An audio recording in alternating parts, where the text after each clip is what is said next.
Welcome back, party people. You are listening to Crossplay, our video game podcast here at the Whatnauts. It is Saturday, March 20th, 2021, and coming up on today's show, we have a jam-packed podcast for you. Jade Raymond is back at it again and has started a new studio that is working on an unannounced IP for Sony. Square Enix had a showcase this past week with plenty of news on Marvel's Avengers, and unfortunately, Gotham Knights has been delayed to 2022. My name is Kyle Springer, and I am joined by Ignacio Rojas. Hey, how's it going? And Alan Busby. Hello. Hi. I'm here. It's Saturday. Yeah. You are indeed here. Don't know why, but I'm feeling real good. Me too. I'm feeling spicy. I feel good now. What about you, Ignacio? What's up with you, man? Everything's quite normal. It's been cool. My parents are here, so Oh, cool. I've been pretty busy today. And also some good news for something that happened this week. I got my first shot of the vaccine. Nice. Yeah. Hell yeah. Hey, now you can finally go outside.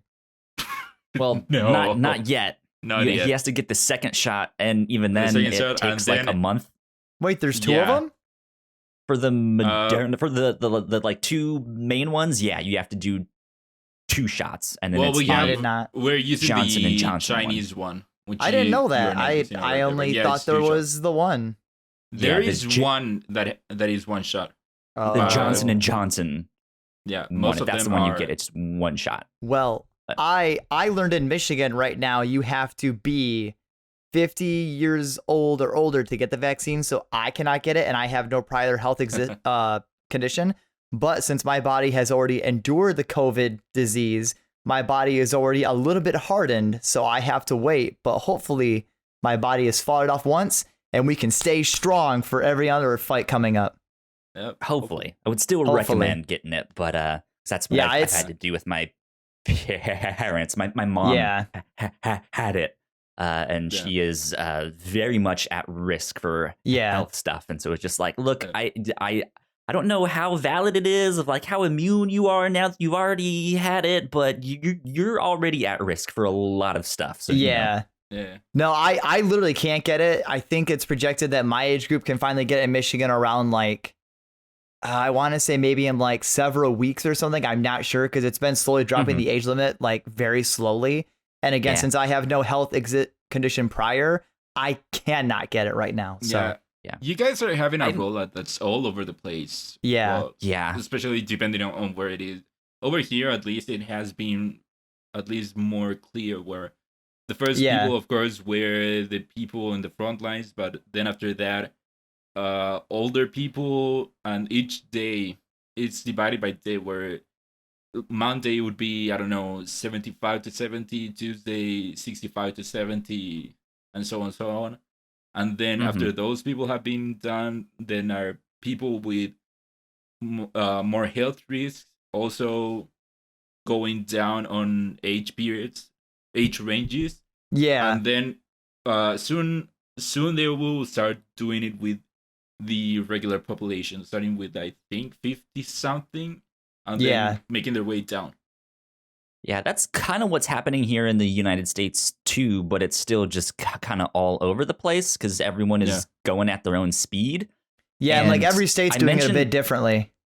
Yeah, I mentioned it on the captain's log, but I actually got to make an appointment to get my first shot on Yeah, that's the other thing. April 2nd, which I'm not even supposed to get one yet, but there was a local pharmacy that was just like, hey, we have the Moderna one, and we're whoever wants to sign up can sign up. And I was just like, sign up right now. Yeah.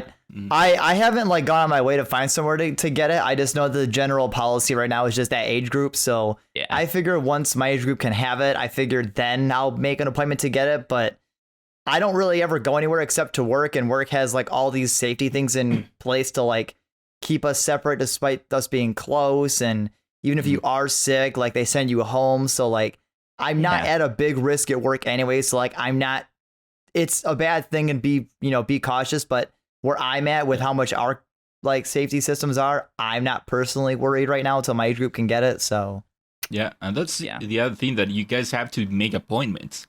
yeah. I just waited till it was my turn. Like I said, every day they drop down the age range.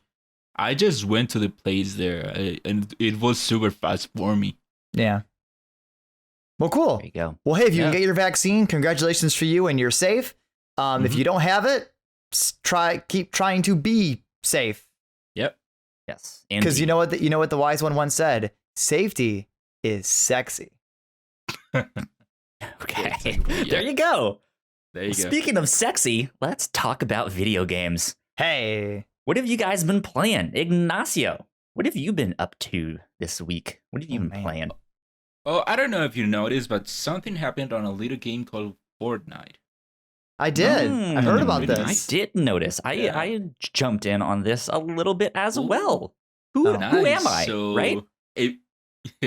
If somehow you didn't know, Fortnite just ended one of its chapter. I don't know what chapter we are on right now, but they ended, I think, chapter 5. And so they had their big event where the whole theme for this previous chapter was that portals are opening up everywhere, and so you have this guy Jonesy jumping in between dimensions trying to get people, or hunters as they were calling them, into the game. That's how you would get people like Sarah Connor or the Predator or the Mandalorian. And so this week that season, or that chapter, concluded with an event which wasn't live. If you just log into it, you can play through the event whenever you want.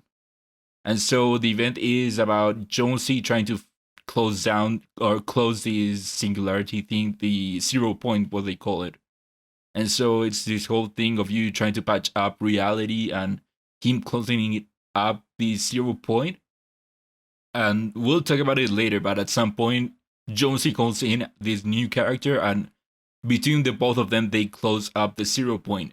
But during the event, the island itself, some parts of it get changed with some other dimensions, and that's how they changed up the map this time. And so now the theme for the season is survival. And so one of the first characters that they introduced was Lara Croft. Yeah. And so the big theme right now, and one of the new mechanics that they added, was this kind of like makeshift weapons, where if you get a pretty basic gun, if you get up some materials, you can upgrade it, like in kind of a makeshift way. And so I've been playing through it. I mean, Fortnite is so impressive how they have managed to keep the game so interesting for so long, how they've been able to change it up. And even though I'm not a big shooter fan, and I wouldn't call myself a big Battle Royale fan, I still keep going back to it every once in a while to see what's different and to try to see how far I can get it. Yeah. But what about you, Kyle? What do you think? Yeah, so I jumped in because you went in the Discord and was like, you guys should play this. Like, it's interesting. So I downloaded it and jumped in, and yeah, it was really cool. I haven't played Fortnite or since they launched Chapter 2.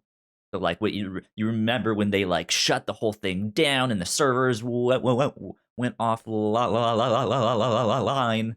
It was right after that I was like, let me just see what this new thing is all about. And I played like 2 or 3 games, and I was like, not for me. All right, so it is Chapter 2, but the season changed, not the chapter. I had those two confused. Okay, no, cool. I think you're right. I think you're right. I was right. Yeah, so at the start of Chapter 2, and then now we're in Season 6 of Chapter 2. Cool, yeah. Man, I really wish that they had like a story-driven single-player Well, they have I know they one. have Save the World and it's Yeah. single player and stuff like that, but that's not really what I'm looking for. And it's just, like it's really cool, but then afterwards I played like 3 or 4 rounds of Fortnite. I made it to the top 5 once, but not because of my own skill. Like I was, I just like happened to not see anyone as I was like running around. Yeah, and so like it's not a game for me. I don't like the building. It's confusing. I'm sure if I actually tried, I could figure it out. But again, it's not what I'm looking for in a game like that. So it's neat, but not for me. I was once in your place where I'm not a shooter guy. I've never been any good with games like Call of Duty or anything like that. And so when I first started playing Fortnite, I was just like you, how I remember making it to the end because I my first time because I didn't encounter anyone and I would just hide whenever I could. And also the building, it wasn't for me. Yeah. But now, because I keep going back to it and not necessarily commit to it, but I keep going back to it. And I don't know, tonight I'm gonna play, 2 rounds for just this one. I have been improving quite a lot since to the point where this week I returned to it having not played for a long time because of the event. And the first 3 matches I just died on pretty much at the beginning. But then the next day I came back to it and I got, on my first try, I got a win. And because I was killing people, and I feel like I have improved so much. And I think that the game, one of the good things of Fortnite is that it isn't hard to master or to get good at it. You just have to keep going back to it. And I feel like now I constantly am doing pretty good for it. That's good. That's good. Yeah, I mean, I like first-person shooters. I'm not particularly great at them. It's just like to really thrive in Fortnite, you do have to focus on that building mechanic and use that to your advantage. Yeah, I can't. I could never get into the building. I'm just like, I'm not. That's not for me. I barely do it.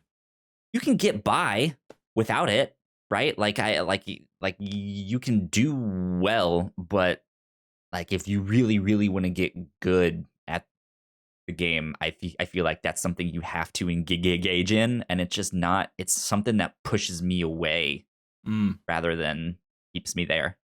So I think that building isn't really that important to it. Building, of course, helps you out quite a bit, but for me, that I suck at building. I'm really bad at it, and I barely try to do it. The only times that I do it is when I'm in an open field and I remember that I can build something, and I'll just build a wall in front of me. That's it. I think protection. You can do pretty well without really committing to the crafting, to be honest. Yeah.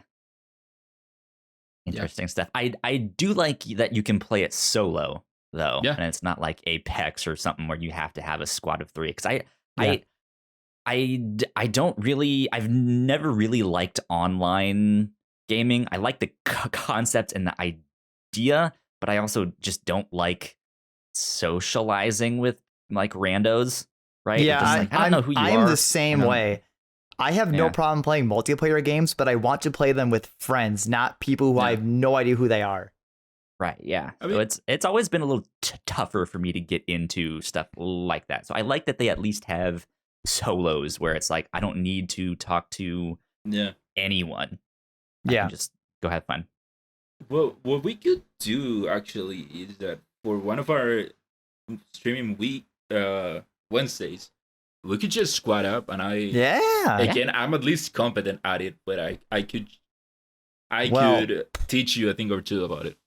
Well, you're gonna have to carry me and Kyle both, because you know, fucking, you're gonna have your work cut out for us. I got in the top 5.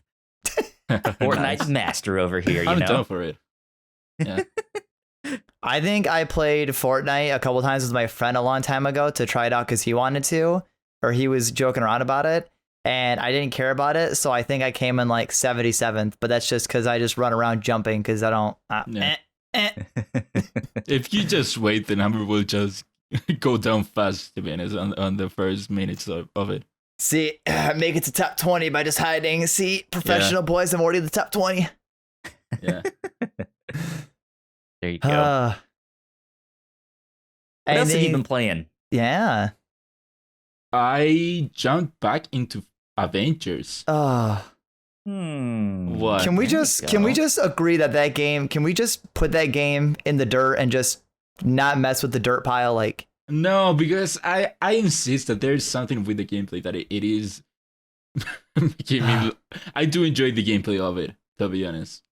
Like, I don't care if every mission is pretty much the same, where you start on either the snowy tundra or a forest area, not forest, for a forest area, or more of a desert area, and then you eventually go into pretty much the same aim facility underground.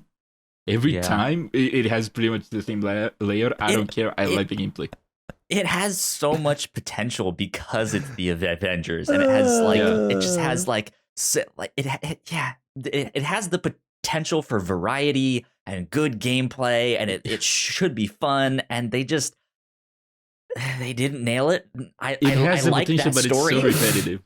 I like the campaign mode. That was pretty good. Have you played it now that the update's out where Soul's leveling up, or no? So I jumped back into Avengers because this week the next gen update, or the next gen version actually, dropped, and with it the new DLC for Hawkeye. And so I've been playing through it. I never finished the Kate Bishop DLC. Wow. And so I've been playing through it, and I gotta say I am enjoying her a lot. I really like her, how she plays. Okay. Nice. And so as for Kate Bishop, again, I like how she plays. Her story is interesting, and I do want to see how it concludes with Hawkeye. I still haven't finished it though, but I'm still being pretty entertained. But speaking about the next gen version, it runs very, very fast compared to how it ran on last gen. Nice. I mean, shit, it should. It's on the PS5 now. Yeah, it should, and it is. It is pretty fast to the point where, I know, Kyle, you played it. You know how when you go into a mission, they are in the Queen Jet and they talk about whatever mission they're. But so you know how they are in the Queen Jet and they talk about the mission. Like they would talk before the mission, kind of like to hide the loading. Yeah. So if you play through it, you can skip it pretty much at the start of that conversation. Wow. That's neat. That's cool. Yeah. They're in the Queen Jet. They're having tea time. Yeah. I tried to boot it up, but I couldn't even get the PS4 version to download again on my system. It was just the server is just fucking busy. Like you're you're like, bro, how? Well, I mean, with the new update and all of the stuff, all of the news, that there were a lot of people jumping back in. True. And we all know that. We'll get more in detail down the road. But the way to upgrade it from the PlayStation 4 version to the PlayStation 5 is a mess. It is. No, wait, but normally is it normally you just go into the store, you go to the game, and you just smart delivery. Yeah, isn't it when you just go to the PSN store, you go to the same game, and it just says, "Hey, download like upgrade copy or whatever." No, so we'll get into more details down the road. It's a long process. That's how you get the next gen version. You can, if you own Avengers, you can just go into the PlayStation Store, type in Avengers, and the PS5 version will be there for free for you. Yeah, that's which you would allow. It's the problem that it's a little more involved than that. No, but no, I'm talking about downloading the version. You can just do that, go into the store and download the PS5 version. Yeah, I think what Kyle is referencing is that people are saying that the way to transfer your save is convoluted. The way that you transfer your save is that You have to Okay, go yeah, into the that's fair. PS for PlayStation, for example. You have to go into the PS4 version of Avengers, and there, when you log in, before you go into the campaign and all that stuff, there is now a new option that is save migration. You just go there and you upload your save. Okay. And that's that for that version. Then you boot up the PS5 version of the game, and the game automatically gets that save from the cloud.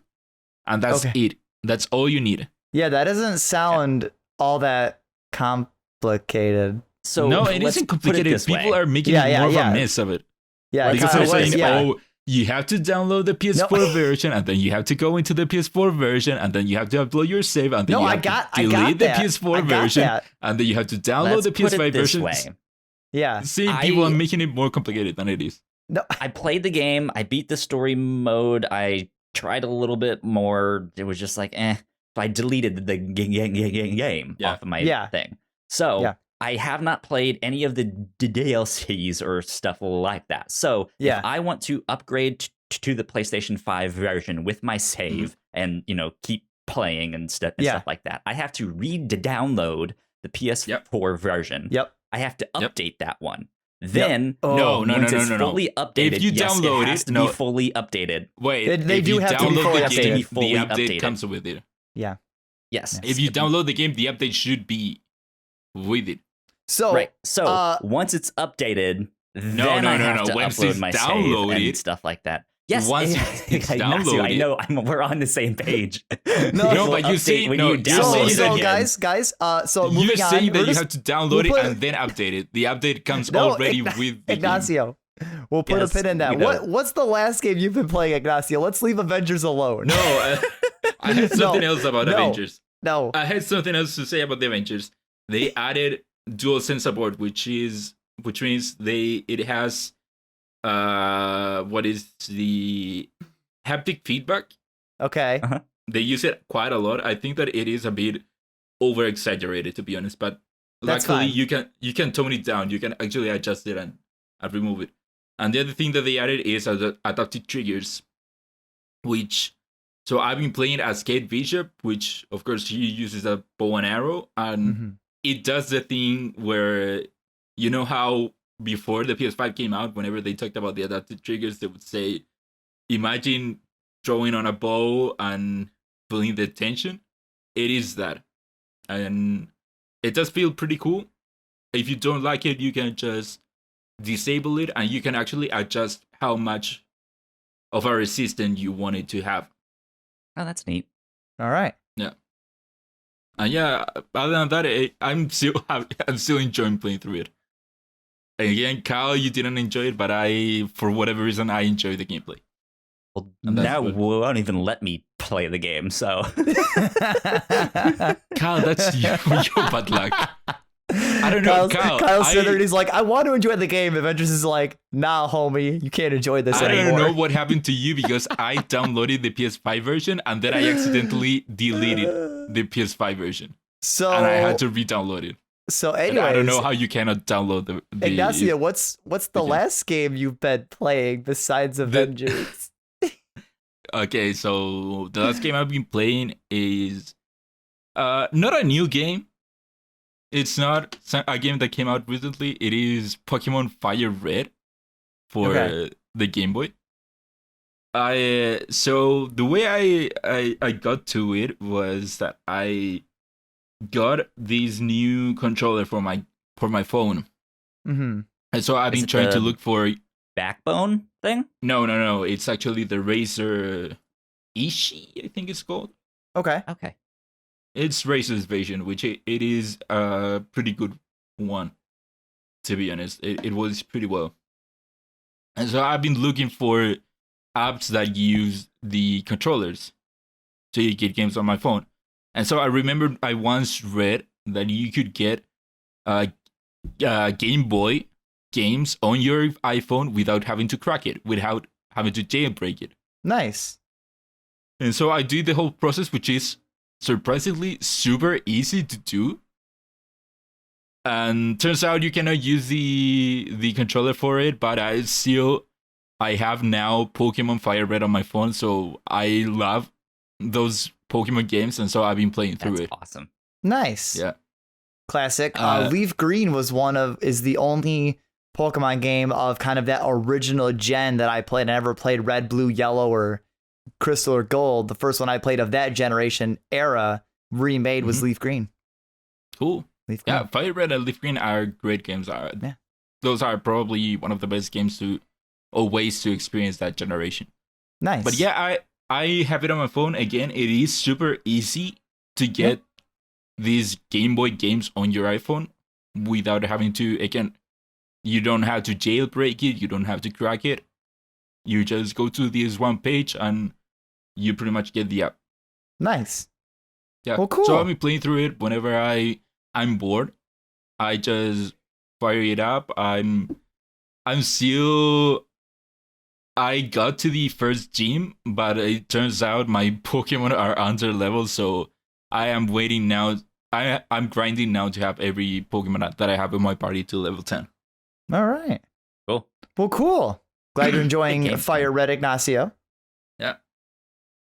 So, Kyle, we'll just go to you. What have you been playing this past week? Oh man. So I mentioned Fortnite, so I'll go ahead and start out. I played a couple games of Warzone. Nice. Yeah, I tried it out. I understand nothing. I don't really know exactly what's happening most of the time. I mean, I do, but like I don't know the ins and outs of like what gun is good or where should I go. You're pretty Kyle. You're pretty much right. You're pretty much playing it like, does the gun shoot? It's good. Yeah. Yeah. Okay, sure. so Warzone and Fortnite. What made you want to play battle royale games all of a sudden? Yeah. I think it was last week I mentioned to Alan that I was watching a bunch of streams of different people playing Valorant or Apex or Warzone and stuff like that. And I just got the itch. I was just like, I need something like this. This day was coming. A good shooter in my life because I don't feel like I've had a good one. Now recently. We need to squad. Kyle, since I don't play Warzone either, we got to squad up and play this. I am decent on Warzone. Squad but up. My problem with Warzone is that the file size is so big that it is it is a pain on the ass having it on my PS5. I have it, but nice. I do not enjoy having it there. Well, I guess you'll play more Warzone. Yeah. I haven't deleted it yet, so it's still on there. I would like to play more of something like that. I've been looking at Apex a lot, but again, that's something we would need to like squad up for. And hey, I'm like down. Whichever one you'd rather do. Whichever one you'd rather do. Yeah, I don't know. Like I'm hoping something like Outriders will also scratch that itch where I can just shoot things, right? Yeah. But we'll see. And then I also got the Platinum Trophy in Miles Morales, finally. I've played through that game 3 times now. 3 times? I played it and then replayed it to go get the Platinum, but I never finished that new game plus thing. And then my girlfriend and I have been playing through the first Spider-Man, and we beat that. So then we jumped right into Miles Morales on a new save pile. Oh, okay. So that was your third playthrough. We beat that. Yeah, so that was, technically my second and a half / third. But then, since we had beaten that, I was just like, I have like 2 hours left in that game, so I was just like, I'll just go. Well, Kyle, as a trophy hunter, I want to express that you getting the Miles Morales Platinum, I am personally very proud of you. Oh, thank you. Are you though? Because Kyle, there any was a platinum trophy is proud. All right. Hold on. This week, what he's about there to was say. a revelation made on Twitter. Where you talked about it on the podcast. You said before this was not a revelation. PS5 Platinum. Yes. And I'm sitting there first and I'm PS5 thinking, Platinum. wait, but Kyle got the ask about Platinum, right? Because he played through it and that Platinum is so easy. He must have gotten it. we I'm talked just so you about this didn't. on the podcast way back when at like the start of the year. Yeah, no, I don't have the platinum in Astro Bot. I wasn't planning on getting it, but then I kept seeing just a bunch of people being like, "Oh, I got the platinum in Astro Bot," and I was like, "I guess it's easy then." And then you guys were all like, "Oh yeah, it's super simple." And so over winter break, I went to go platinum it, and I was doing all of the like activity cards with the help videos and stuff to just get me all of the stuff. I had like when I played and beat the game originally, I beat it in like 3 hours. It's very short. Yeah, so the platinum, I was thinking, okay, I have another like hour, maybe 2 at the most if I like fall off and you know don't do something right. Yeah. I put like 3 to 4 more hours in that game, and Jesus. I still don't have the platinum. So I've I played it like a total of like 6 or 7 hours. I want to be clear that I'm with you. There are some trophies that kind of need you to get like a certain amount of like stealth takedowns that you kind of have to grind for. But like that's the thing. Like I saw people platinuming this in 4 hours. Yeah. In 3 hours. And it's like, okay, I beat the original, like just playing through regularly in 3 hours. I shouldn't have to spend that much more. And then I spent like 4 more hours and was just like, fuck it. I don't want to do this. I do not understand how you can spend 4 extra hours and still not get the platinum. No, I get it, because that doesn't mean Kyle had to spend that many more hours getting the platinum. Maybe he did, but there's some games that I platinum in like X amount of hours, but it's like, oh, but you played it for this much longer? Because sometimes you just either leave the game on or you want to just explore the world or have fun. Just because you spent X more hours doesn't mean, oh, you spent all that time specifically getting trophies. Maybe you were just also goofing off in the game as well. But I wasn't goofing off in the game and just like you were trying to get it. Yeah. Yeah, but all your playtime before that. You were trying to get it. Yeah. And it was just like I don't know how I still have like 10 of these things left to get. Fuck it. Like I don't want to spend my time with this. I mean, on my Miles Morales, I've played that game for a total of 19 hours, and I've probably fallen asleep leaving that game on. So it took me maybe 14 hours to platinum it, I guess I'd say. But Kyle isn't saying that right. that's what the game clock said. No, I know. Kyle's saying that he spent that time. Yeah. Yeah. And also, it's not like for a game, it's not Miles Morales. It's not an open world game. It's not like a fighting game where you have to finish. I mean, it is first in 10 online battles. Like it's Astrobot. Yeah. I'd say Miles Morales is more involved than Astrobot, but anyways, yes, I got the platinum in Miles Morales, so I finally deleted that off my PlayStation 5. Last but not least, though, I played through Maquette this week. McQueedy, as Gino calls it, to say, rest in peace. Gino got a code from this game. But I played this on my PlayStation 5, so I downloaded it through PlayStation Plus since it was free. This game looked really, really cool. I walked away being very disappointed in this game. Ooh.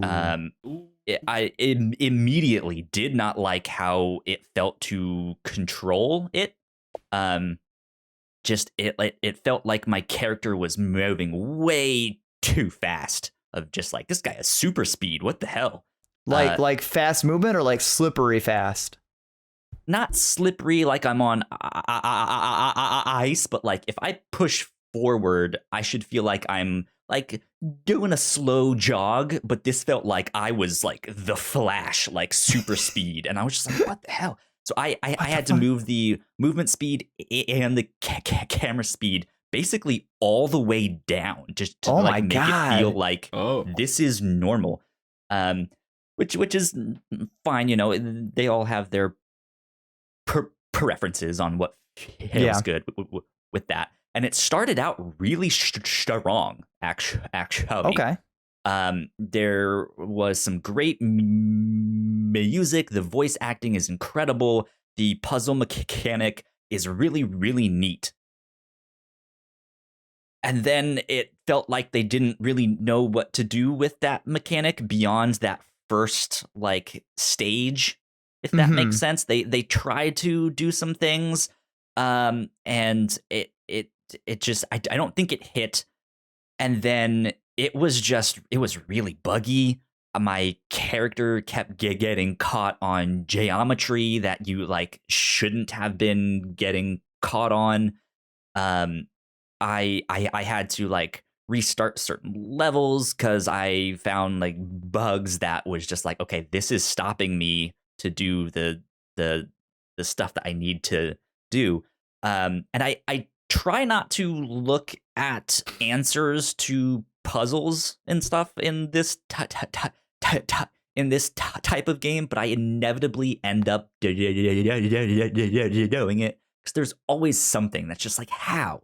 Like, I'm missing something. What's that one thing that I need? And I looked up answers to some of this stuff, and it seemed like cheating.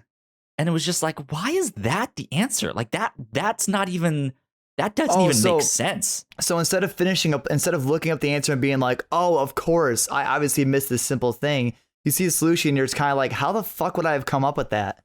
Right, exactly. It like there was one thing where like I had to put this stairwell at this very like certain part of the map so that I could get up there and then basically jump out of the world and crawl around behind something. And it's just like what? How? No, like that. Like that's not even a pathway for me to go on. And it was upsetting. But I played through the whole thing. And it was okay. Like I like the idea they had. Respect. I wish that it was just a little bit stronger, and they worked on some of those bugs there and stuff like All that. right. Well, it looks like I'm not going to check this out, but I commend you for powering through the whole game, Kyle. It's real short. It's only like 4 hours. So okay. It's yeah. I'm not bad. the biggest puzzle man myself, so I don't think I'll check out Maquette. But it's a free game. But even with it being free, I don't think I'll give this a shot. Yeah, I don't think I'll do it. Worth at least checking it out to see what the mechanic is and see how it works. But beyond that, I don't know if this is one that, you know. But if I really boot it gonna up be to check making out the waves. mechanics, then its trophy list is on my profile, and I can't have that. Oh no! Make a burner account. I already do. Oh man. So wow. That's Well, dark. all right. Some strong ones. I actually didn't play any of the games that you guys played because I guess either I'm a normie or I'm not normal. I don't know. You know, I only have very minor shout outs, but my first shout out is I did the Whatnauts stream on Wednesday and I actually rebooted up Bloodborne, and it turns out I checked my PSN account. The last time I played Bloodborne is when I platinumed that game on April 1st of 2015. Oh, It's been almost 6 years since I played this game. It's been. And I first tried Father Gascoigne, did not die with a weapon that chat told me to use that I had never used before, the hammer. Mm-hmm. So God bless you. stuff. God bless you, chat. Thank you for tuning in, and I'm going to keep playing Bloodborne because, man, I forgot how fun this game is. Although I will mention that playing Sekiro, it's got me fucked up because sometimes my brain's like, oh, I see an attack. I'll parry it. Wait, no, I can't. Dodge. So it's definitely got me a little bit messed up. But shout out to Bloodborne. Come on, Sony. Where's the Bloodborne 2 at? Give us Bloodborne 2. One day. Another thing is I actually recollected my platinum trophy for Crash Bandicoot 4 on the PS5 this morning.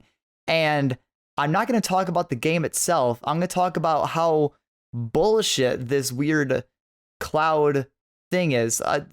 Mine's going to make more sense than Avengers because, God, we're not repeating that. Not complicated. So It is. It's the same. It's the same thing. It's the same thing. In Crash 4 on the PS4, you have to have the 1.05 update or beyond to upload your save to the cloud. Which, sure, that's fine. I upload my save to the cloud where I already have the platinum, and then I boot up the PS5 copy. I go into my saves, download my save, boom, that's it. So simple. The weird thing is, it auto unlocks trophies, but not all of them, for whatever strange reason. That's weird. So here, I'll give a good example. It unlocks almost every trophy, like collecting all the gems, beating the game, like all the story unmissable trophies normally, and a lot of other, like, not miscellaneous, but like collecting all the colored gems, all the flashback tapes, every collectible you can have in the game, it gives you. But for whatever reason, it only gives you about 56% of the trophies when you sync the save files. The two trophies for reviewing the 100% and 106% ending, it does not give you. You have to boot up your save, go into your gallery on the profile, and then click on the cutscene. You can click on it and skip it immediately. Then the game's like, oh, hey, you saw the ending. Congratulations, here's the trophy. And for some reason, weird. The most random bullshit, it doesn't give you any miscellaneous trophies of like, oh, hey, you know, collect a bushel of Wumpa fruit and collect this random thing or do this, complete a level as Coco. It did not give me the trophy for beating a level in inverted mode, but it gave me the trophy automatically for beating every level in inverted mode. That's weird.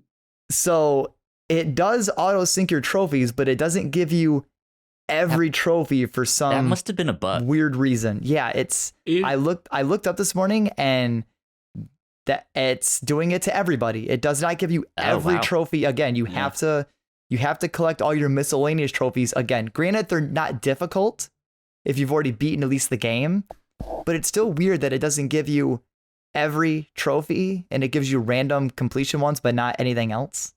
Yeah, Borderlands 3 had the same situation where if you transfer your save and you put it up, you would unlock some trophies right there once you start it up. Yeah. But in order to have other trophies trigger, you would have to, I think, go to other places or play through a game. But it was a similar situation. It's so weird. And that's all for Crash 4. I got the platinum again, so I'm almost level 490. I'm 488 at this point. Oh. And then I'll shout out Devil May Cry 5's Legendary Dark Knight mode, where it literally I'll get into a fight and the game's mode? like, no, similar. It pretty much, I get into any required fight in the game, and the game just throws fucking like 10,000 enemies at you. You're one person, you're fighting, I swear to God, like maybe like 50, 60, 70 plus enemies in like an encounter where you're surrounded by enemies. It's the last trophy I need for platinum, but damn, Capcom jam-packed a shit ton of enemies in every fight. And then Friday, I guess we're now doing, on my own channel, we're doing the buddy stream where my friend's playing Resident Evil 7 for the first time. I want to shout out my friend because he beat Chainsaw Jack in the basement. He beat him on his second attempt. And he beat him. Chainsaw Jack. So he did it. My friend's kicking some ass in Resident Evil 7, and nice.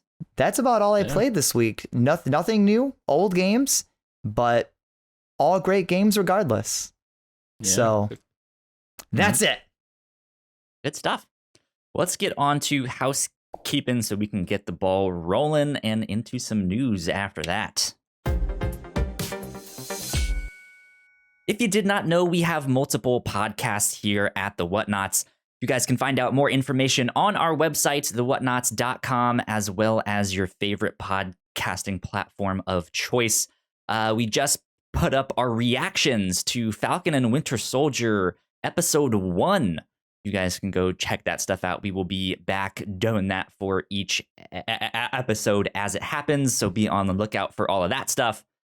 Let's see, if you guys like what we do, patreon.com/thewhatnauts is where you can support us for as little as $1 a month. We have a $3 tier with all kinds of exclusive content, and we are currently trying to schedule out when we can get that next one up there. And a big shout out to all our Patreon supporters at the $5 tier. So thank you, Sam, for helping us out and for supporting us. We love you a lot. It means a ton. So thank you. Thank you, Sam. Much love. Much love.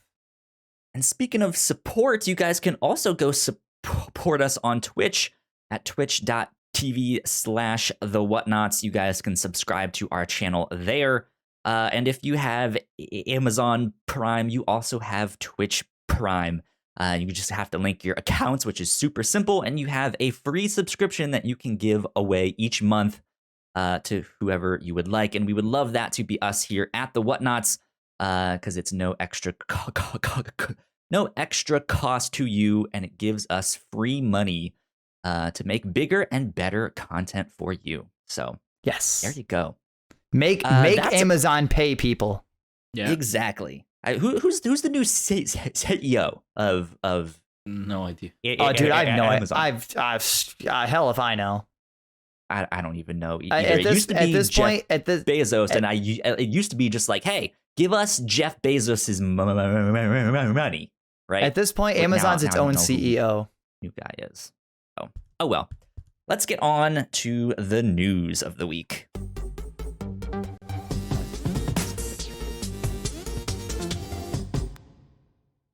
Apparently, it's still I a will Jeff. take over this one. Apparently, it's still a Jeff Bezos. Am I doing the news?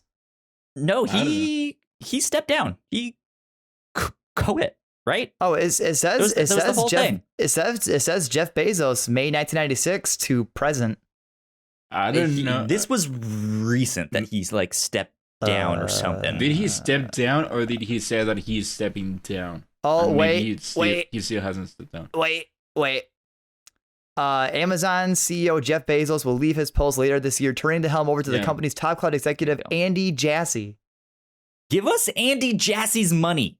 Well, it Okay. still wouldn't be Andy Jesse's money because it's give not us- the CEO's money. It is the shareholders' money, in a way. Give us their money. I don't care whose money it is. Go steal from someone down the road and give us that money. Exactly. Yeah. Please. Thank you. But make sure when you Please. take it, you tell them thank you, and you'll give them an IOU. Right? Yeah. Those works, right? That works. So am Okay. I doing the news? Do you want to do the news? I can do was the gonna I can do the news. Shit, man. Let Go the for boy it do then, the my news. dude. Let the boy be Let the the boy news do boy. it.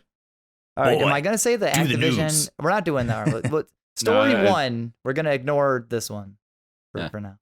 So news of the week, story one, a big one that excites people.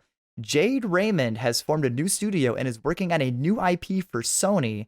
This comes from Jade Raymond at a PlayStation blog. Hey, thanks. Hey. She says, they say, today I'm announcing Haven, an independent studio where many of the talented game developers I have worked for years and love dearly, she comments, are coming together to do what are most passionate about. It's time for us to refocus on games in a place where we can practice our crafts without any barriers or impediments. Wow, words. We want to create Impediments. worlds where players can escape, have fun, express themselves, and find community. We want to pour our passion into a project. We want to make something wondrous for people to experience because we believe in the power of games to bring joy to people's lives, and Sony does too. Their commitment and excellence is unmatched. It's why I couldn't be happier for their backing and support. So together we want to create games that are a haven for players, and we want to build a studio that is a haven for developers. So while we don't have many details to announce today, I want the PlayStation community to know that Haven Studios is already hard at work on an unannounced IP, and we can't wait to show you more. Nice. Wow, Go. Yeah. this is a big one. Yeah. This So is.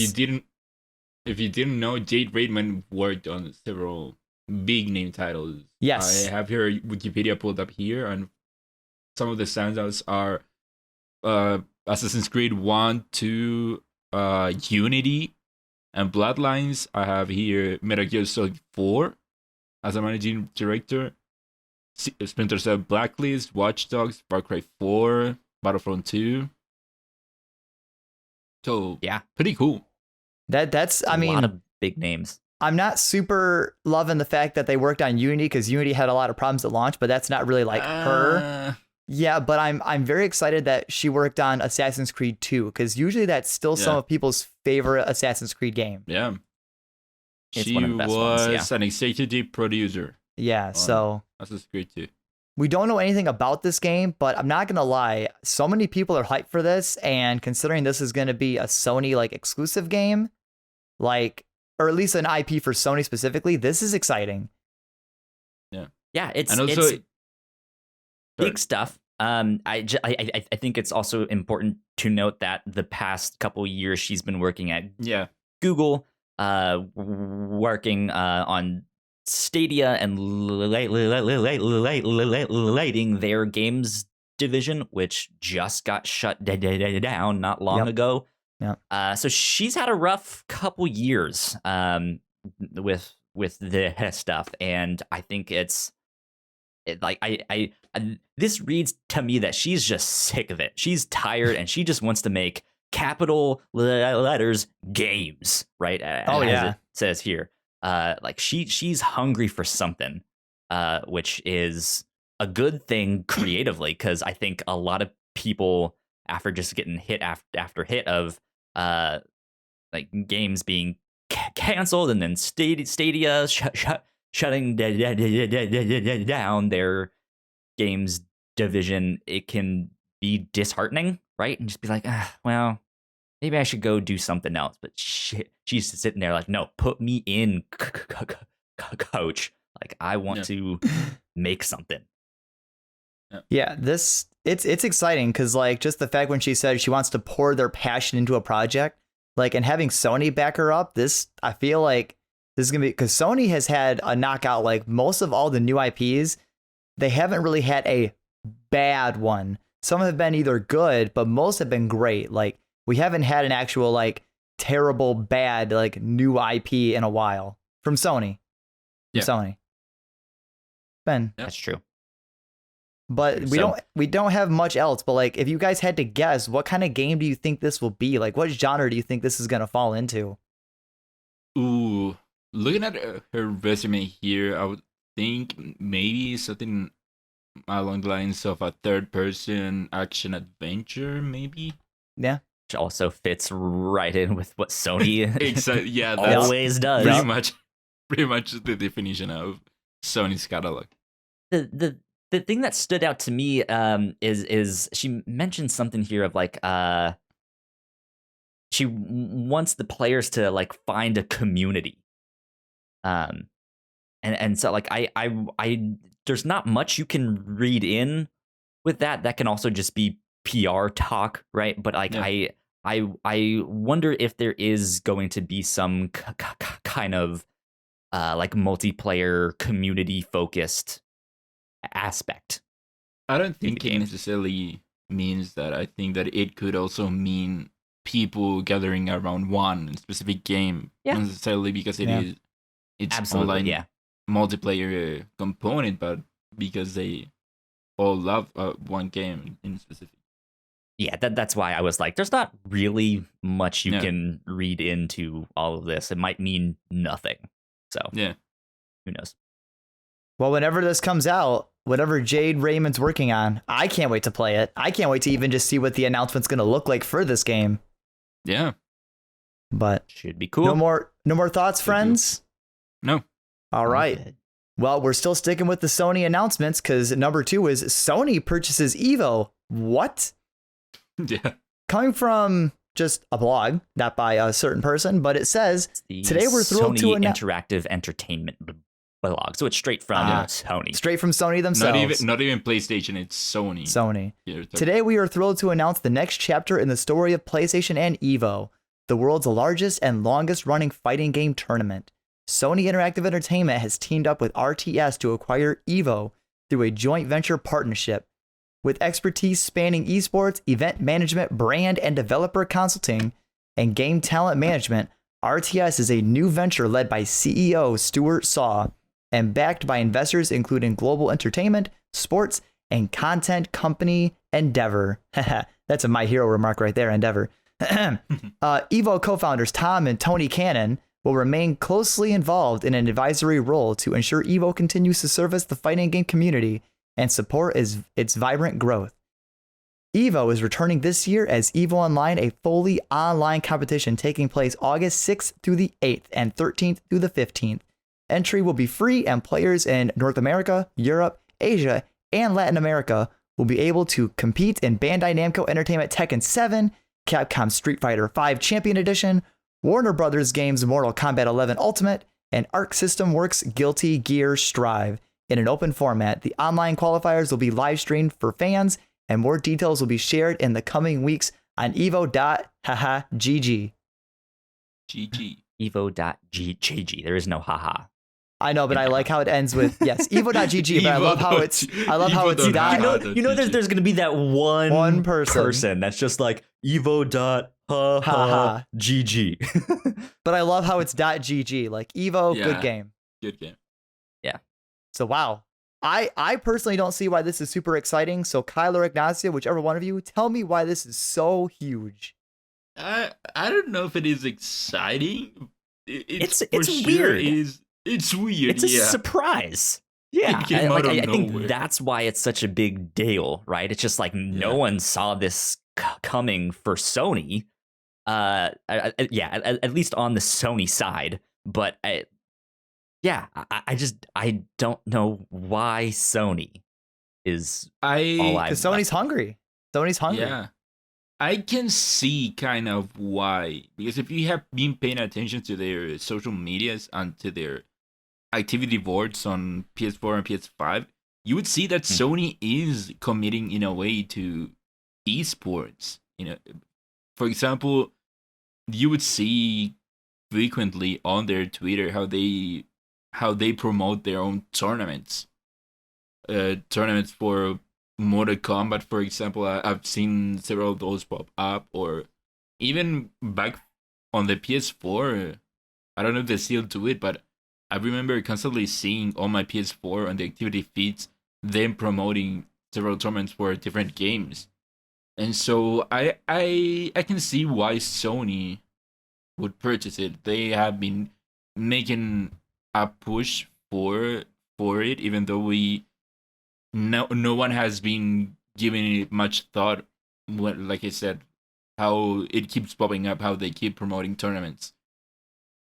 It is weird, but I can see kind of why. Yeah, what makes the most sense to me is looking at this from the perspective of Evo. They had the whole scandal last year that the top dog was accused of sexual harassment or misconduct or something like that. So he stepped down, and then they eventually just canceled the entire thing. And I don't know. I don't pay much attention to the fighting game community, so I don't know how much they've been talking about what they're going to do this year on their own, or how much they were talking about that before this. But yeah, I think with the pandemic, right, just a lot of in-person events lost a lot of money, and they need to do something. So it makes sense that they would be looking for someone to buy them out. Yeah. I mean, it's a good choice to have Sony buy you out, because that's a big name to try to come back with. Sure. Yeah. But absolutely. What do you guys think this means for first-party games on the tournament? For example, Smash Brothers has been a big part of Evo. Mm-hmm. So does Sony try to push that away, or do we still see games like Smash Brothers on Evo? I think you still got to see Smash, because Smash has been such a big fighting competitive game for so long. You can't just get rid of that. Mm-hmm. Even if you are Sony, you have to understand how important Smash is. To be fair, they are trying to get rid of it already. So here's a comment from Nintendo.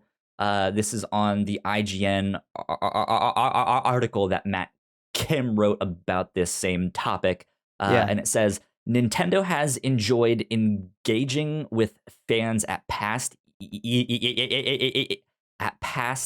Evo tournaments and wish to show the organizers the best with their new venture. We will continue to assess Evo and other opportunities as we plan for future online and offline Super Smash Bros. Tournament activity, a spokesperson for Nintendo said. The only reason I could see Smash not coming back right away is because I think it was last year Smash had like some giant massive scandal with like a lot of Smash's like top players being in scandals. Yeah, so two things happened last year with regards to Smash. One was that several top player games got accused of sexual misconduct.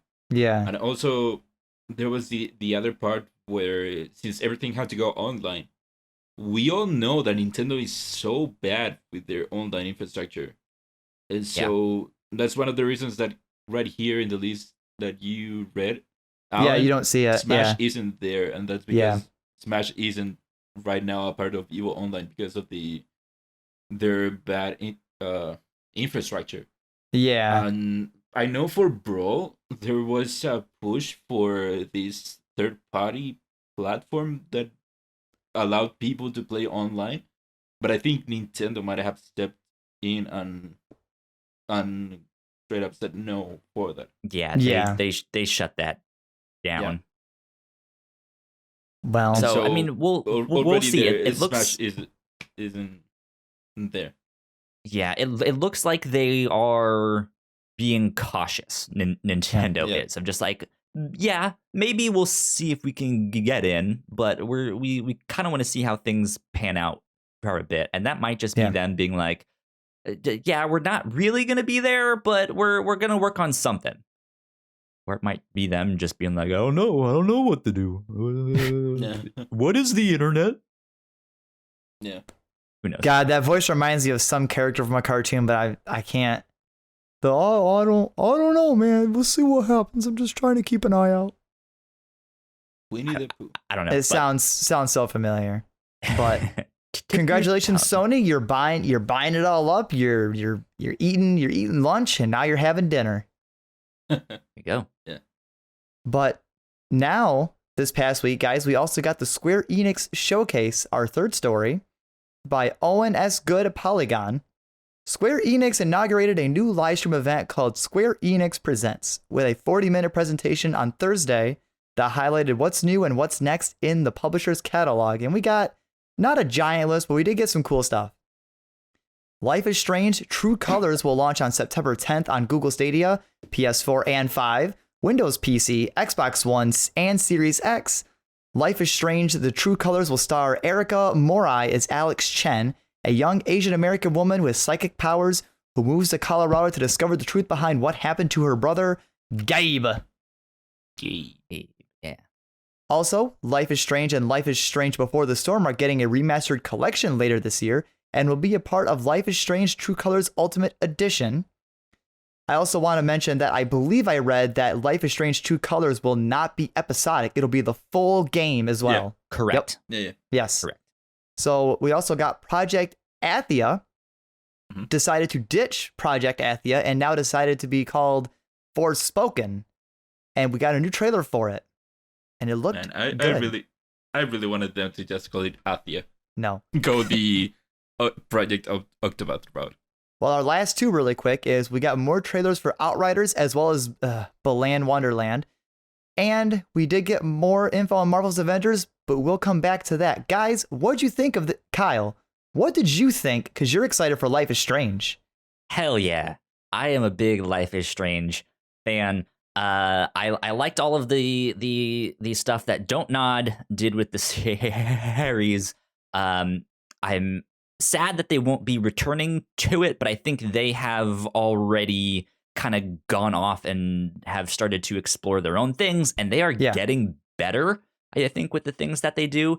But Deck 9 is the one that is doing Life is Strange True Colors. They were the ones that developed the prequel, the Life is Strange Before the Storm.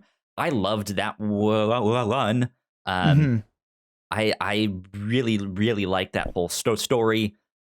I'm excited to see what they do with this. I don't really know what to expect yet, but yeah, Life is Strange is a favorite of mine. Are you excited that it's not going to be episodic, or does that kind of bum you out a little bit? Does not bum me out. I'm okay with things being episodic, but it needs to be in very fast, quick succession. Which is what Don't Nod did with Tell Me Why. When they released that on Xbox. Yeah. Mm-hmm. When they released that on Xbox and Game Pass and stuff, it was 1 week. Like each thing was 1 week apart, which is wonderful. Like that makes it seem like a TV show, right? Where like every Friday night I can just come here and watch Falcon and the Winter Soldier. Yeah. But yeah, I like binging things, and that's just how I watch things and play things. So yeah, I am excited to dive in and just it won't be like, okay, you have to stop now. It'll be like, okay, keep going. And I'll be like, hell yeah. Now, Ignacio, you're bummed that Forspoken is not just Athia. Give me your thoughts on that one. It was a joke. I know, but also, what'd you think of Forspoken's trailer? Oh, it looked cool. Cool. It was super cool. Yeah. It seems like the story will be about this woman who is not a part of this fantasy world being sent to this fantasy world. Kind of like an isekai. Yeah. You know what that means. Pretty cool. The gameplay looked so fast, so fluid, so interesting. I can't wait to be able to play. That movement looked sexy as fuck. Yeah. Absolutely. Go ahead. I was gonna say the trailer for Forspoken I got hyped about. My only worrying thing is I saw great movement. I did not see enough gameplay to fully sell me on this, but that's why I'm holding faith for like a Sony State of Play or later this year before it launches at some point to really get like a deep dive on it. Oh yeah, we didn't get much gameplay, but anything with this game. It was pretty much just a re-reveal of the game. Yeah. And we got a great line of just like, is that a motherfucking dragon? I see a dragon. Is that a dragon? We didn't get much gameplay, but we did see some of her cool powers. So yeah, she's summoning those vines from the ground. I thought it was pretty cool. Yeah, it looked neat. I enjoyed it a lot. I'm excited for that one whenever it comes out. You guys have any other thoughts on Outriders or Balan Wonderland at all? Oh no, Balan Wonderland. No. That game is done for me. No, like I'm not. I think that the trailers make it look somewhat cool. But then you play it. And no, Square Enix, no. No, I got it. You know what Balan Wonderland is? It's those food commercials where like the pizza or whatever looks so good. Yeah. And then you order it and it looks nothing like the commercials. It looks so bad. It is bad, yeah. I have something to say about the presentation itself or how it was done. So I don't know, you guys, how did you watch it? Did you watch the presentation itself or did you watch someone stream it? I was at work. I could not watch it. So I watched someone stream it. Cool. Yeah, because... And I think I know what you're about to say, because that was awful. That was a weird experience. Wait, what? A bad experience. Yeah, what happened? So apparently Square Enix, before the show started, sent this guideline to people who would stream it, detailing parts where you had to mute the video. It was a guideline where, I don't know, from 8:02 to 9:05, you have to mute it. Or if you see after the talking head, you have to mute it. And it was so weird because that was most of the presentation.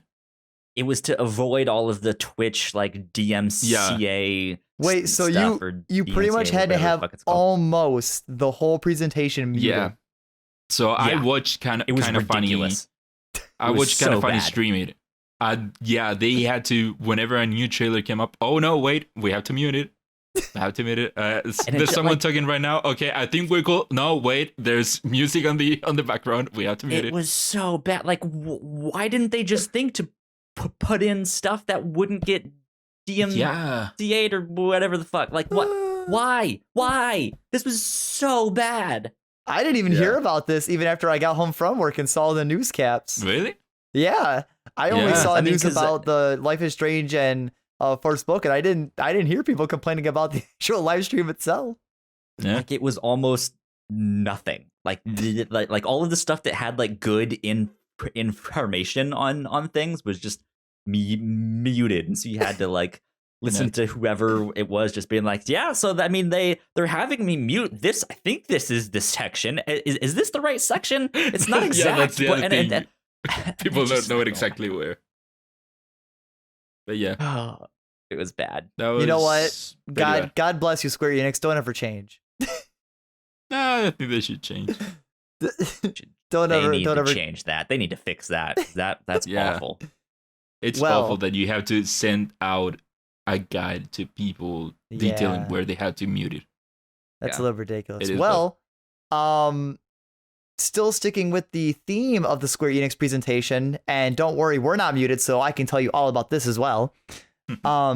We did get more info on Marvel's Avengers, and this is from Simon Cardy from IGN, and we got pretty much like a roadmap of it or something like 2021 content roadmap. Marvel's Avengers 2021 was revealed today during the Square Enix Presents stream. Muted, obviously, or maybe muted, I don't know. No, it was muted. And details what fans can expect from the game following today's Operation Hawkeye Future Imperfect update. What is this name? Operation Hawkeye Future Imperfect. This includes new mission types, events, MCU-inspired outfits, plus the introduction of Black Panther and Wakanda. That picture is a little small, but it's a little small. If you click the link and open up the article, it's in there, and you can open up. If you're watching the video version of this, I'll pop this up here to let you see the roadmap. Yeah. I'll let you see it. I'll pull it up there, and you can see the entire content roadmap. There's a lot of information here, so I highly advise either pausing and reading this or just looking up the content roadmap picture in general, because it has a lot of info that's very important to see. Yep. Yeah. So yeah, Ignacio, you got really heated about Marvel's Avengers earlier. Take it away. You're the Tell one us. who's playing this the most. Well, first of all, another weird thing with the presentation was that we have the roadmap here, and I think, Alan, you said that you will put it on screen. Yes. This is not the roadmap that they showed during the live stream. Oh, it's not? No, it had fewer information. Okay, well, you guys are getting the best version of this roadmap picture. Yeah, so after that, this was put out on the internet pretty much after the presentation. So we have a roadmap, which is something that people have been asking for a long time. Again, the whole rollout for Marvel's Avengers has been pretty bad overall. Like, we're now getting Hawkeye. Hawkeye was supposed to come out last year, and they have been pretty silent on the game. So going into the roadmap, we have here for March, which is what came out this week, we have Operation Hawkeye Future Imperfect, which is the sequel, kind of the sequel to the Kate Bishop story mission that came out. I don't remember when it actually came out, but it is that. And with it, they have here, there's a new hero, a new villain, a new story. They have also detailed here that there's a free upgrade to the next gen version. We have here that now you can replay the main campaign of the game, and now they added customizable harm rooms. Then onto screen. Cool. Well, remember, you don't have to read everything exactly because there'll be a picture of it. Just kind of give us like a Cliff Notes version of it. Okay, so for spring they have Tachyon Anomaly, which means for a weird decision that they make was that you couldn't. If someone played, for example, as Iron Man on your team, you couldn't play as Iron Man. Yeah. There could only be one version of one character on it. Now, Tachyon Anomaly on Spring basically means that you can play as whoever you want. You can have 4 Iron Men on your group. And also, they will have missions scaled 1 to 100 added onto it. Also in Spring, Red Room Takeover, which will be a new themed harm room to the Red Room. I'm guessing it will coincide with the Black Widow movie. Yeah. Since the Red Room is her thing. Yeah. And also there will be new hero outfits with it. Okay. For Summer and Beyond, what we have here is the Cosmic Cube, which will be a new villain sector. Finally, we'll get a new villain sector. For a while, we've had just 2 villain sectors, which means you either fight a whole-like creature or you fight Taskmaster. Pretty repetitive, so now we'll get a new one. Abomination. Yeah. Yeah, Abomination. Taskmaster, yeah. Yeah. Which will be themed around pretty much the main villain of the game after the main campaign. Okay. Then after that, we also have Wasteland Patrol, which will be a new mission type, which from what I know, that means that there will be a new area, or maybe it will be around an area that already exists, but there will be now new events within that area. Yeah. Different events on that one area. It's good. Yeah.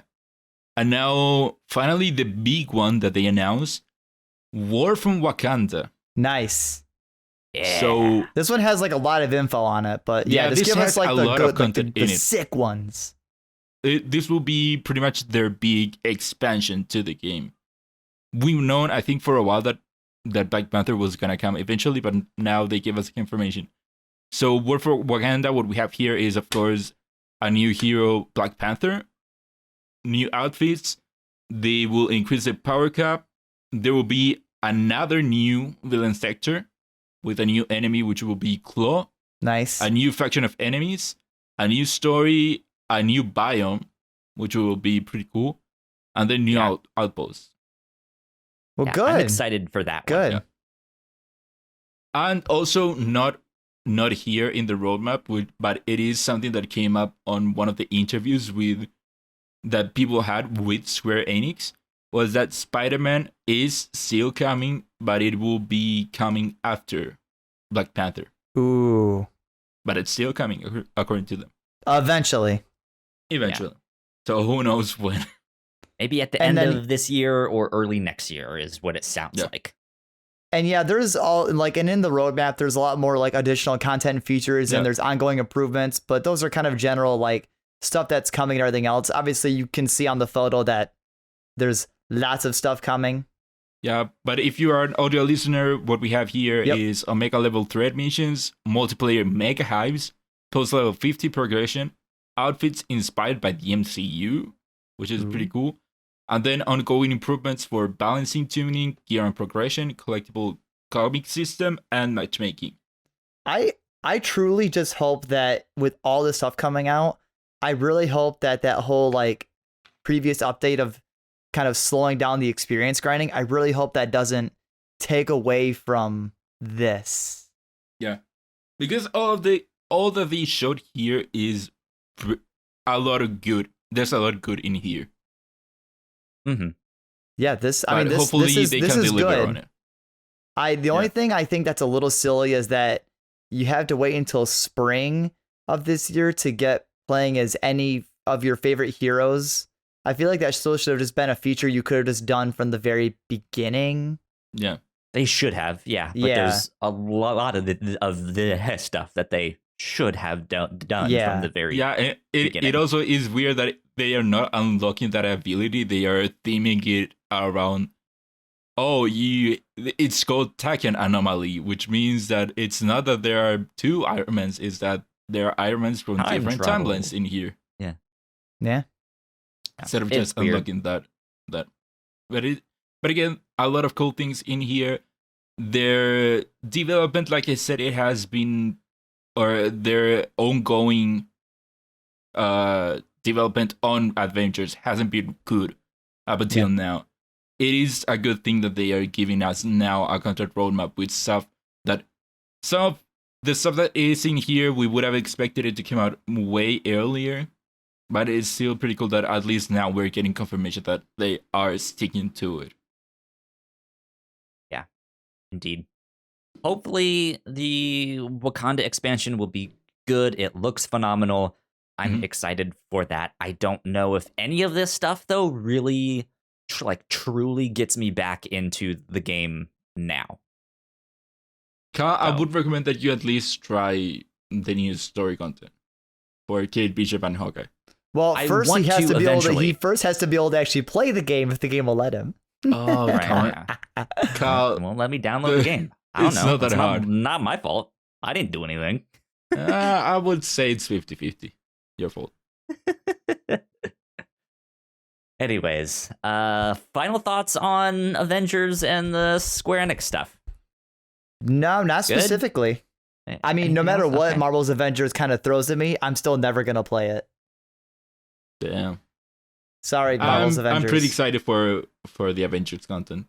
Right now I got, like I said before, I got back into it with the Kate Bishop stuff, and then after that the Hawkeye stuff, and I hope that they eventually get to a point where they can bring in new content regularly enough where, I don't know, Yeah. every 2 months I can go back into it and keep playing it. That'd be good. That'd be Yeah. good. Let's move on to our new and notable section. All right.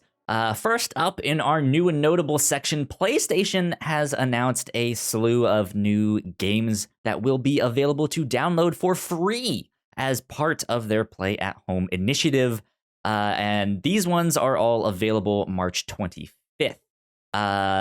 Abzu, Enter the Gungeon, Res Infinite, Subnautica, The Witness, Astrobot Rescue Mission, Moss, Thumper, Paper Beast, and the last one, which will be available April 19th, is Horizon Zero Dawn Complete Edition. And these are So free. there you go. Completely Those are- yeah. free. Yeah, free outside Completely of PS free. Plus. Yeah. Go download them. You can keep them forever. They are yours to keep and play. And yeah, it's a mix of like PlayStation 4 and there's some PSVR PSVR. stuff in there as Yeah, well. which- So For me, the PS4 content, I have some of these games. The other games I'm not interested on, but it is with the PSVR games that I'm pretty excited. I never played Astrobot. I never played Moss, and now hopefully I will be able to play them. Thumper is not a Good PSVR only game, but it is VR compatible. cool. Good stuff. And also, heads up, if you haven't yet, you can also redeem right now Ratchet and Clank, which Yes. is also free, completely free right now. It's free real Exactly, estate, indeed. guys. I don't know what to tell you. Yeah. EA Play is now available for players with Game Pass PC. Ooh. So if you have Game Pass, you now can go play a whole bunch of sports games and Battlefield and Star Wars and stuff like that. So enjoy it. I actually made use of it, or at least I tried to. It was a bit complicated for me actually doing it because you not only have to have Game Pass, but you have to also download this other launcher, and then you have to connect your Xbox account with the EA account. And I was having some problems with that, but it is pretty cool that finally it came to PC, because that was promised a long time ago, and we didn't know anything about it. But now it's here. There you go. More value for Game Pass. Next up, though, Balan Wonderworld will be available March 26th. So fair warning. Fair warning. No, yeah, that one, I put that one in here just because like it's so fascinating to watch this thing that everyone was excited about. Like, oh, that looks neat. And then they played it and was just like, oh. I don't know if everyone was excited about it, but yeah, overall, I would say was everyone making is enough. pretty much Wait. the opposite of that. I can't wait to play Monster Hunter World Rise also on March 26th, because at least one I'll good get game will there. come out that day. Yeah.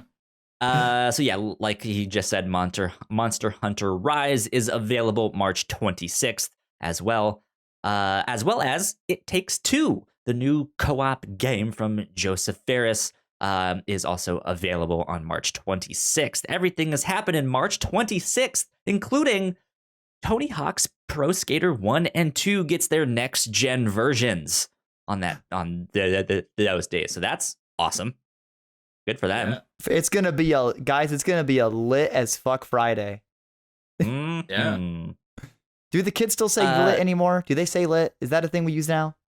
Yeah. I don't know. Not really. I think they No. do too.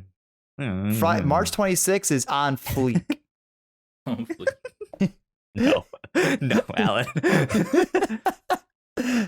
Disco Elysium, the final cut comes to PlayStation 5 and PlayStation 4 with voice acting and extra content on March 30th. Alan, I know you're excited for this one. I am very excited for this. I did not play it, and I've been worried about if the text on the game is going to be tough to read or comprehend being blown up on my TV, and I've been told that it should be fine, so I'm excited to play this on my PS5. Cool. Good stuff. Ooh. Outriders is coming to the console and Android phones and tablets via Xbox Cloud Gaming Beta with Xbox Game Pass day 1, April 1st. So if you were interested in that game and you own a PC or Xbox or an Android phone or something, you can not the PC. That's the big problem right now.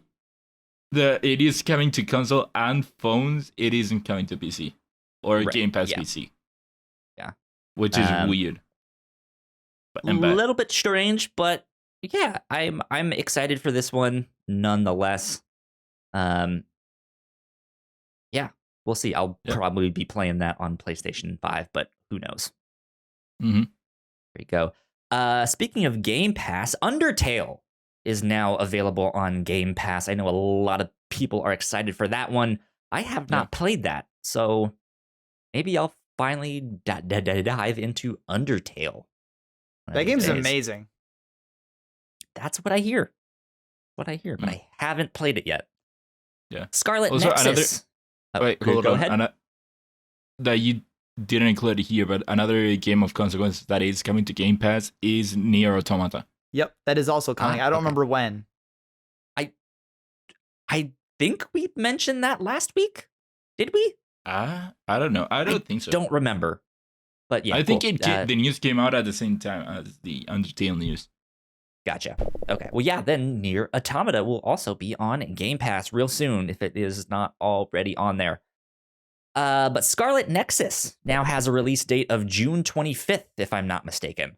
They announced this as something else we'll mention down the road here. They announced it at the same time, so I wasn't completely sure if this was for the game or for the other thing, but I believe it's for the game because it had all of the like PlayStation 5 and stuff like that, all those logos there. So Scarlet Nexus, June 25th. Be on the lookout for that one. Gotham Knights has been delayed to 2022, and I am a very sad boy because I wanted to play that game because it looks good. Rest in peace, Kyle. Yeah, I'm gonna go cry in a corner. Why have you abandoned us, Batman? Well, he's dead in the game. So hey, you only have to wait the rest of this year. Don't remind me. Dying Light 2 is set to release this year, according to its developers, and everyone laughed. Yeah, they did this in such a weird way because if you didn't know, don't remember, Dying Light 2 got announced several years ago, and we haven't heard anything about it. And so this week, the developers put out a video which starts with them doing the whole reading meme tweets, like how Jimmy Kimmel does that sometimes. Yeah, that's how I would say the first half of the video is, and then the second half of it is the devs saying that they know that they're being quiet, and I think they promise that they will talk about it more. They showed a little bit of the game, and then it ends with what it's saying that it is coming 2021. Interesting, because I think it did get delayed indefinitely last year or something, and it just people have been like, huh? Where is what's happening with this? And no one knows a thing. And this is the first thing that they said, and it was just a weird way to announce that it's coming out this year, but still not give an exact release date.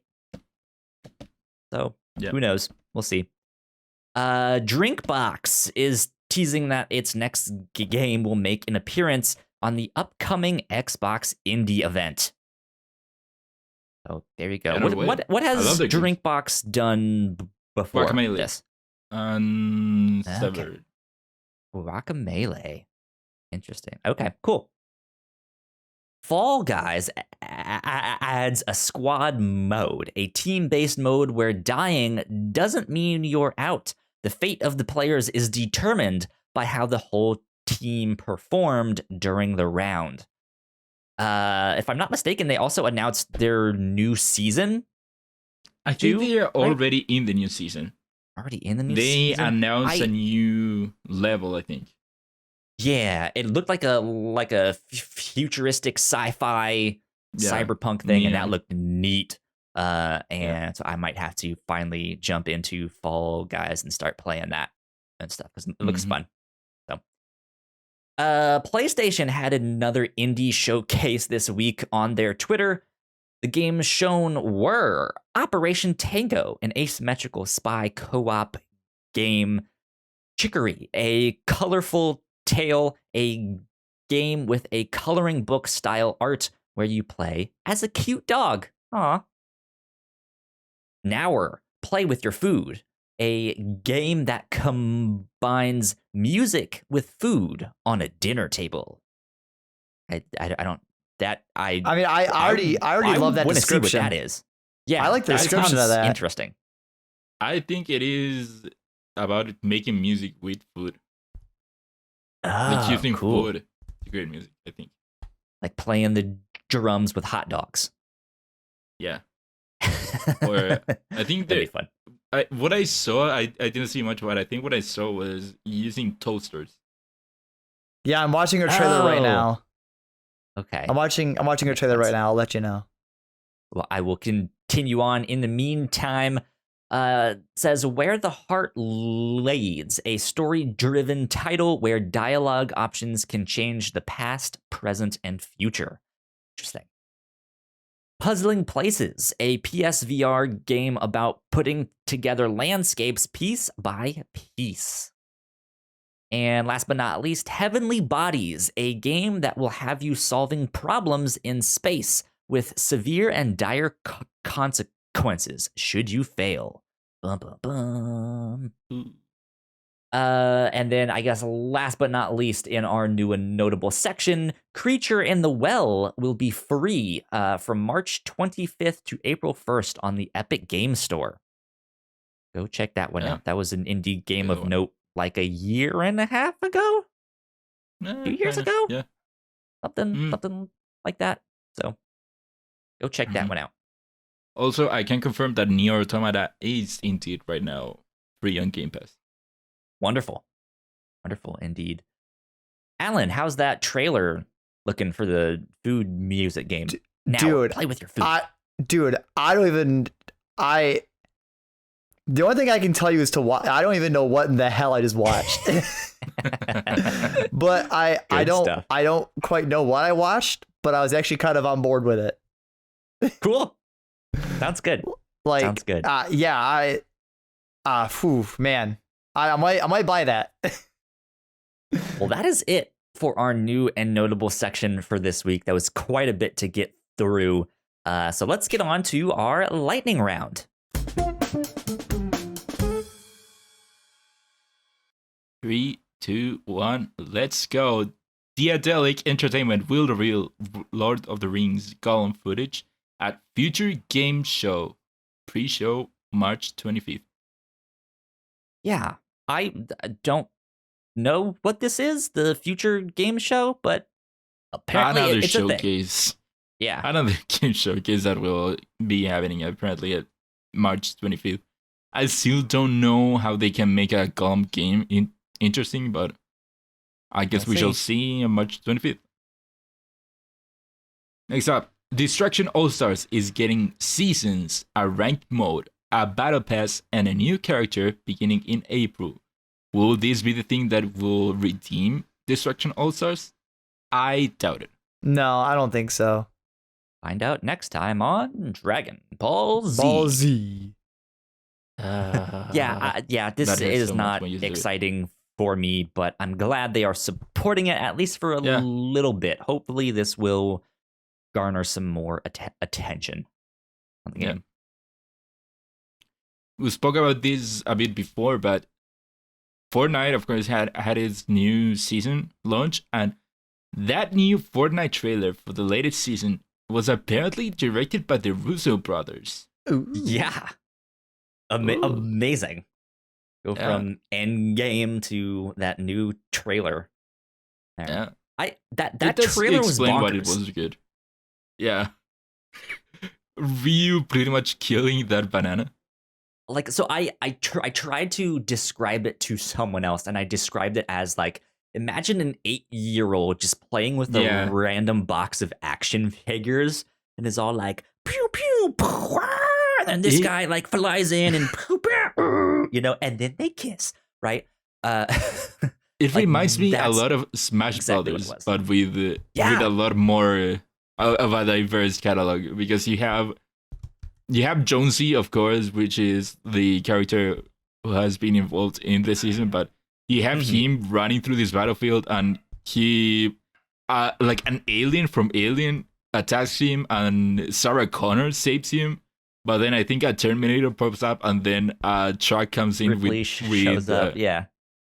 Ripley, and then he keeps running, and there's Kratos and Master Chief, and also there's this banana, which is a recurring character in Fortnite, but then Ryu appears and Hadokens that banana to pretty much death. Yeah. But yeah. God, it was wild. So Yeah. good stuff though, because it made me want to jump in, which I did. Yeah. And some a bit of information for this next thing that's coming up. At the end of the trailer, Jonesy calls up a new mysterious character to help him out deal with the 0 point. And so, for this next point, fans believe that Fortnite's newest character, The Foundation, who appeared in the latest event, might be played by none other than Dwayne "The Rock" Johnson. It's The Rock. It's Let's The Rock. be It's honest pretty here. much him. It's If you have him. seen all the information that's out there, if you connect the dots, it's pretty much The Rock. Yeah, it's great. I love how they've been teasing this though, because it's wonderful. But yeah, it's The Rock is going to be in Fortnite. Yeah, so pretty much the information that's out there, I'm saying this from memory, so could be wrong about some things, but apparently The Rock put out a video on his Instagram. Let's say this event happened on the March 15. He said March 15 will be the day that a very important big day that happens that will change everything, and it will change communities and whatever. And at the end, he said something about the Foundation. And then apparently it isn't known who voiced the characters, but apparently if you go into the audio file of that event, the file or the folder under which the voice of that character is, apparently the title of that folder is DJ. Dwayne Johnson. Dwayne Johnson. Yeah. And then of course, like the wife of Donald Mustard commenting on the Instagram thing. And also stuff like Jeff that. Keighley So, with the eyes. It's good. It's good. Hey. They're killing it. It's him. It will be him. I guarantee it. It's so Fortnite is wild, man. It is. It is. Okay, moving on from Fortnite. The servers. What was that? That's his cat. His cat is just like fighting him. Moving on from Fortnite. The servers for Little Big Planet were victims of a DDoS attack this past week. Yeah, Which I sucks, of course. saw that one in passing. Strange that it's the servers for Little Big Planet. I don't know why they picked It is those random ones, but because if you do not know what a DDoS attack is, pretty much they are flooding the servers with kind of like fake requests, right, yeah. which means like it makes it look like there are a lot of people trying to connect to the server, which would of course overload it. Mm-hmm. It is pretty random that they're doing this to Little Big Planet. Weird. Yeah. But hopefully everything is okay. Yeah. Next up, the Embracer Group has raised another $890 million for more acquisitions. Dang, that is a lot of How? money. How, Sway? How? I do not know. Where do they keep getting it from? I don't know. Like they are going to keep purchasing even more stuff than what they already have. Yep. God, when will they stop? Apparently, not anytime soon. There's no slowing down. Yeah. Next up, Nvidia GeForce Now will be doubling their price for new customers, going from $4.99 to $9.99, as well as offering a $99.99 per year subscription. Yeah. And have you used GeForce Now? No. I don't. I have not used it. I've been interested in like the whole cloud gaming streaming stuff, right?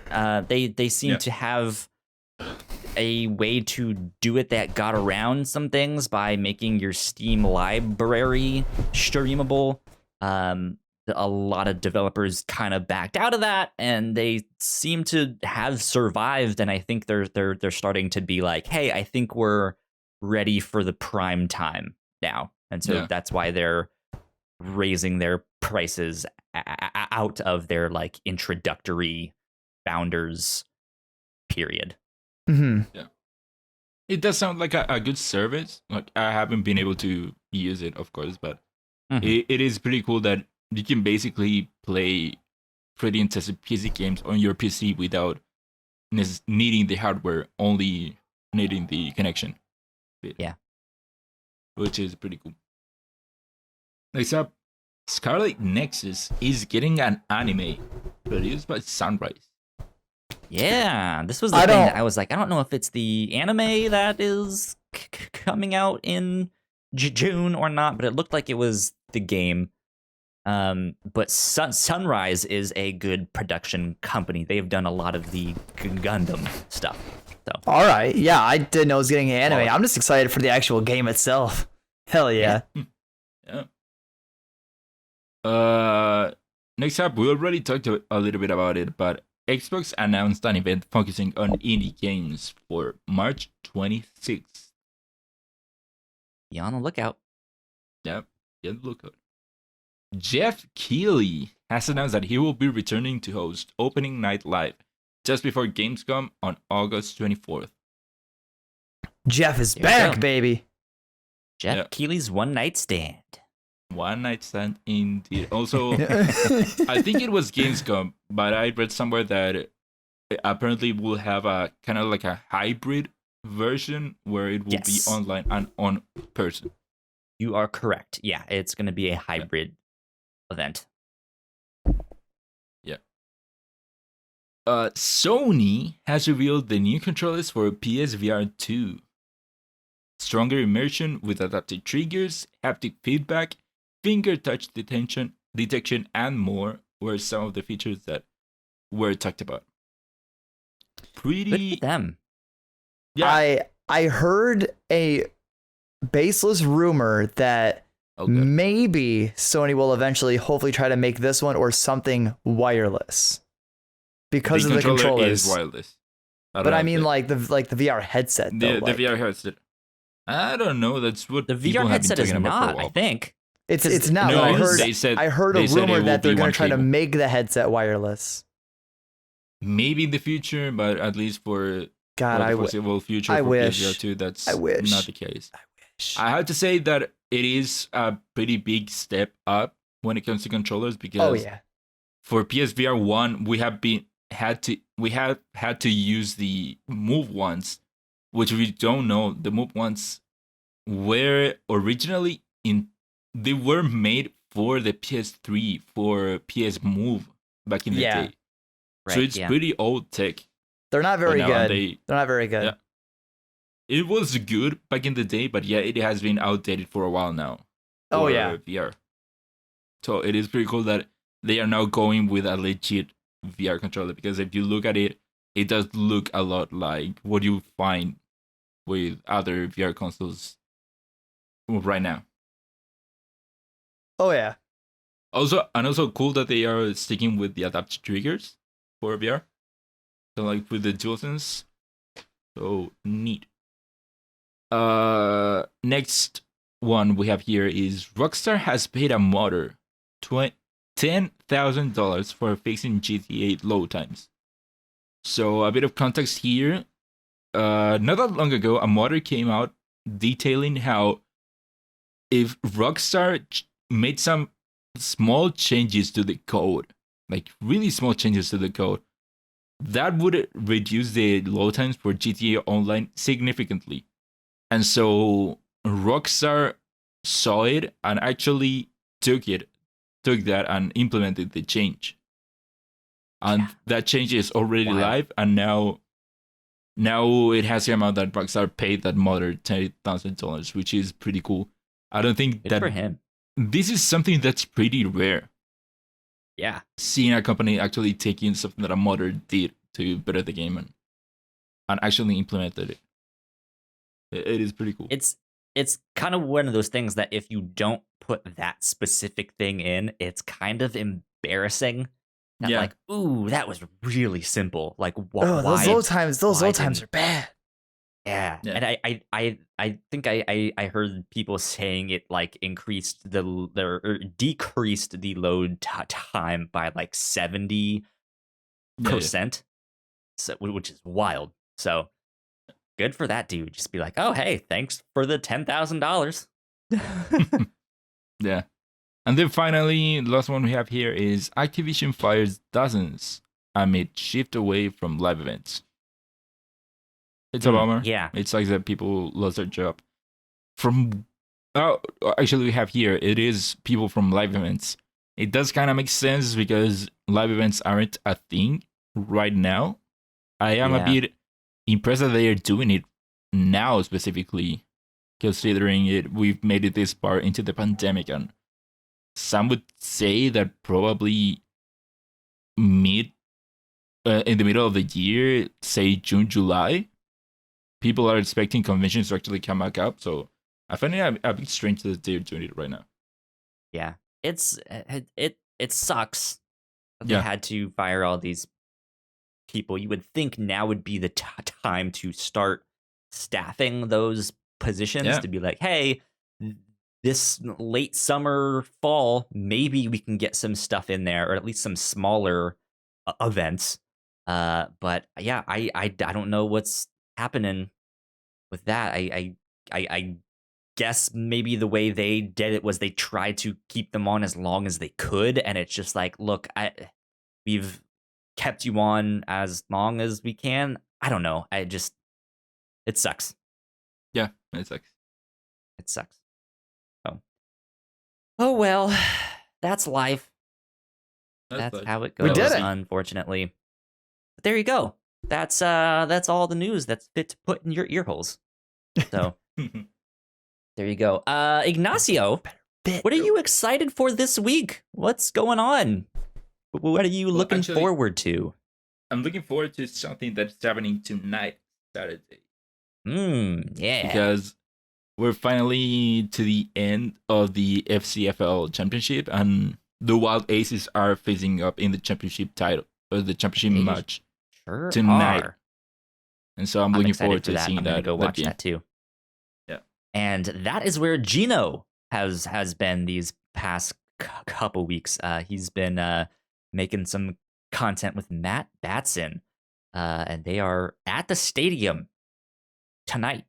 They were there this past week and got to do some like wing competition, some like food I love challenge what they thing. did. Yeah, so apparently this Wednesday there was a wing eating competition where different groups competed, and one of the people competing was like apparently a famous like fast eater competition competitor. That's And wild. so, yeah, Gino with Matt were a part of that. And instead of just trying, they didn't try. Like, Gino ate like 8 wings, I think, or 6. And then Matt just ate 2. I think Gino said that he ate before he went there because like they weren't supposed to be competing in that thing, and they were just going there to make content and like watch, and then they were just like, "Hey, do you guys want to compete with this?" And they're just like, yeah." Yeah, but no, I'd love it. They unfortunately they didn't show them much during the stream, but Matt put out a video of them actually during the competition, and if you see it, they are not even trying. The Gino so is funny, eating. though. It's just because there are wings there. He's eating them, but Matt ate like 2. Yeah, that's funny. That's funny. But yeah, I'm excited for that stuff as well. Alan, what about you? What are you excited for this week? Monster Hunter, right? Yeah, pretty much. It's I'm not into sports, so I don't watch the FCS. I'm sorry. I don't. Killing monsters is also a sport. I do, yeah, I have not watched any of the FCF, so sadly, like it's a little bit beyond my my apparently gamer only lifestyle. Sports apparently do not register. Have you played Mario Party? Oh yeah, like a long time ago, not recently. But you know how ridiculous Mario Party can be, right? Yeah, that's what this is. It's football. Meets Mario Party. I know, but it's football. I don't like. Alan, I'm with you. I don't care about sports, but it is. I'm there because, of course, it is kind of funny. I like seeing them, but it's so ridiculous how they will actually the same way. Yeah, they will make up the rules seemingly on the fly, where the players have power ups, and apparently they can flip the field or play with one fewer. They're only supposed to be 4, or play with one more player. See, on the but field. I don't even have. I legit don't even have a basic understanding of normal football. Well, that's me neither. Okay. I don't think they do either. That's the fun. But excluding the FCF, no, I'm just excited to play Monster Hunter. Like I've been excited for Rise. I played both versions of the demo. And I'm gonna be streaming that Friday and probably sporadically throughout next weekend. Will I be here on the podcast next Saturday, or will I be busy killing monsters? Stay tuned to find out. Playing hooky. No, I'll be here. Evidence. No, I'll be here, but you know what I'll be thinking about. No, we know what you'll be doing, because since it is on Switch, we know that you'll be playing it during the podcast. I guess you'll have to stay tuned to find out. Yeah. Oh man, let's see. What am I excited for this week? I don't know.